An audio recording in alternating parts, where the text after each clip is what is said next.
अब कई कई माताओं के मन में एक भाव उत्पन्न हो जाता है, क्या तुम्हारे पूजन की तैयारी मैं करूं? तो तुम्हारे पूजन करने से कौन सा फायदा है? जब तुम्हारे पूजन की तैयारी मैं कर रही हूं, पूजन का साहित्य मैं रख रही हूं, पूजन का साज मैं सजा रही हूं, पूजन का सारा सामान मैं लाकर रख रही हूं, तो फिर मतलब ही क्या पूजन करने से?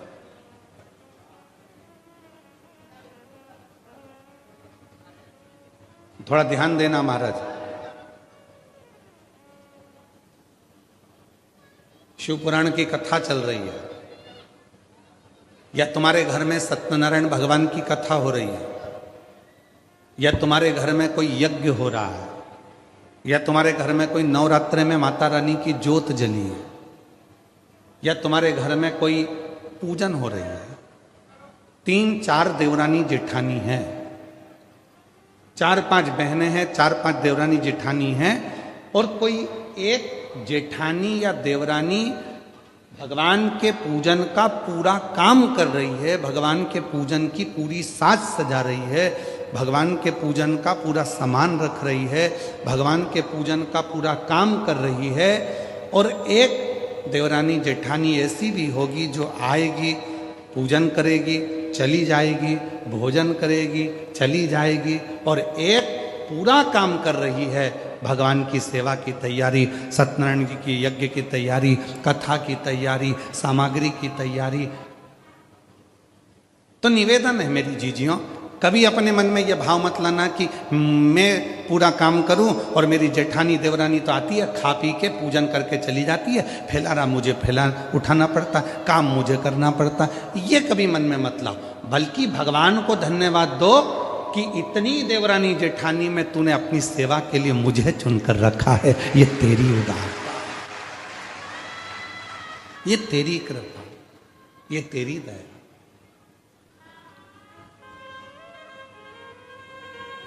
तुम्हारे घर के बगीचे में, तुम्हारे घर के गमलों में कितने सारे पौधे लगे हैं, इतने सारे पौधों में कितने सारे फूल लगे हैं।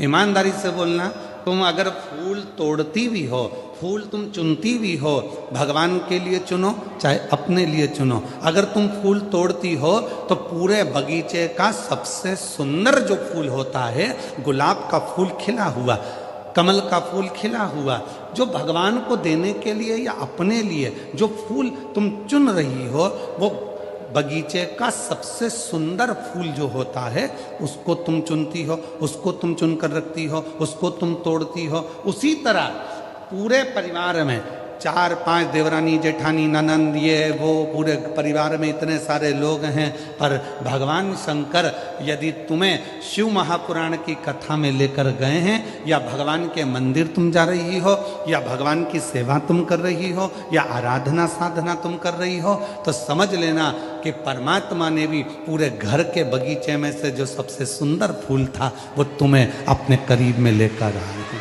तुम्हें अपने पास में लेकर। वो सुंदर पुष्प आप हो, वो सुंदर फूल आप हो, और मैंने तेरे ही भरोसे बाबा, तेरे ही भरोसे हवा बिच उड़ती जावांगी, बाबा डोर छकीना में कटी जावागी। तो वो सुंदर पुष्प आप। लंका का राजा रावण भगवान की पूजन कर रहा है, विभीषण भगवान की पूजन कर रहा है, पर पूजन का साज पूरा जमा रही है तो वो मंदोदरी जमा रही। पूजन का पूरा श्रेष्ठ कर्म अगर कर रही है, साज सजा रही है, भोग लगा रही है, सामग्री लाकर रख रही है, तो वो मंदोदरी रख सकती। मंदोदरी फल किसको मिल रहा है?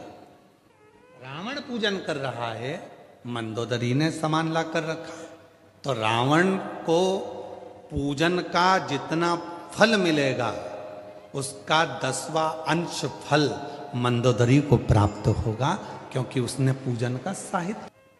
आप लोगों में से कई लोग ऐसे भी बैठे होंगे जो बीमा करते हैं, और आप लोगों में से कई लोग ऐसे बैठे होंगे जो बीमा खुद का करवा चुके हैं। तुम्हारे मोहल्ले में तुम्हारे परिवार वाला, तुम्हारा कुटुंब वाला, तुम्हारा रिश्तेदार, तुम्हारा नातेदार तुम्हारे पास में आकर प्राण खाता है, बीमा करवा लो, बीमा करवा लो। एक बार बैठो तो मैं पूरी लिस्ट समझा देता हूँ, एक बार देखो तो देखो, ये इतना जमा करोगे इतना प्राप्त होगा, ऐसा जमा करोगे ऐसे प्राप्त होगा, एक्सीडेंट में इतना मिलेगा और निपट गए तो इतना मिलेगा।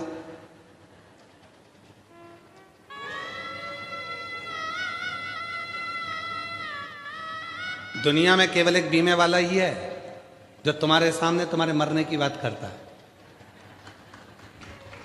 और पत्नी बड़े प्रेम से पल्लू ले लुआ के सुनती है मरने की बात, बहुत ध्यान से, इतने प्रेम से सुनती है, इतने प्रेम से।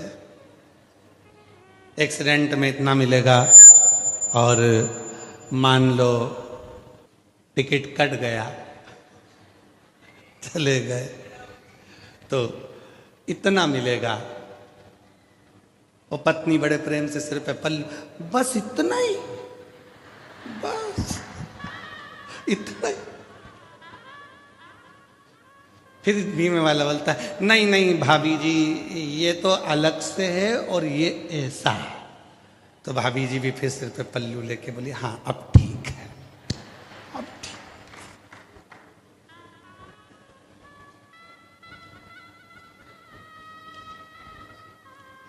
अच्छा, बीमा करने वाला तुम्हारे पास आया, बार बार फोन लगा रहा, बीमा कराओ बीमा कराओ बीमा कराओ बीमा कराओ।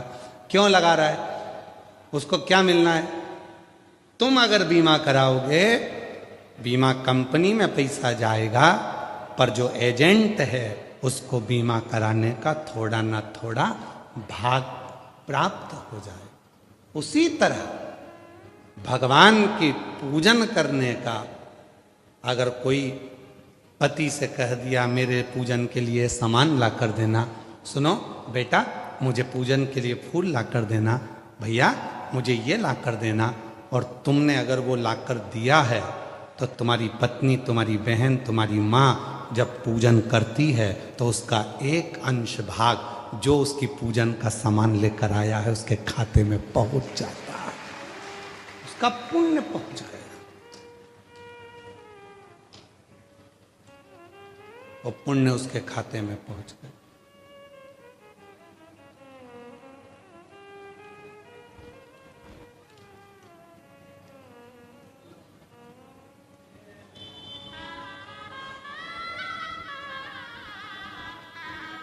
प्राप्त हो गए।